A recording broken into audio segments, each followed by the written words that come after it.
মা আসলে আমি তো অসভ্য মেয়ে, প্রথমেই সন্দেহ করেছিলাম যে তুই কবিতার পিছনে পড়ে আছিস। আরে ওইটুকু মেয়ে তোর কি ক্ষতি করেছে? আরে মা শান্ত হন আপনি। গৌতম বাবু আছেন না, ও তো কখনো কবিতার যোগ্যই ছিল না। যোগ্য যদি কেউ থেকে থাকে না, সে তো শুধু আমি মা, শুধু আমি। আরে আরে অবাক হবেন না, আমি তো কবিতার অর্ধাঙ্গিনী।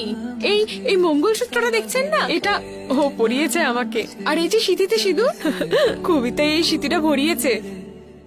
আমি ওকে ভালোবাসি মা, আপনি কেন সেটা বুঝতে পারছেন? আমি ওকে ভালো কি সাংঘাতিক মেয়ে রে তুই! আমি এক্ষুনি বিনোদকে ডেকে তোর সম্পর্কে সবকিছু বলবে, বুঝলে?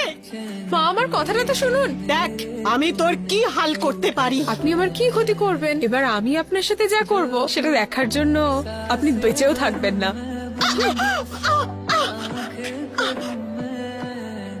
এ কি মা, মা, কবিতা, বিনোদ তাড়াতাড়ি এসো। মা, দাদা দাদা দেখ মায়ের বিয়ে হয়ে গেল। হয়তো হয়তো সিঁড়ি থেকে পড়ে গেছে। কেউ আমাকে বুঝতে চায় না।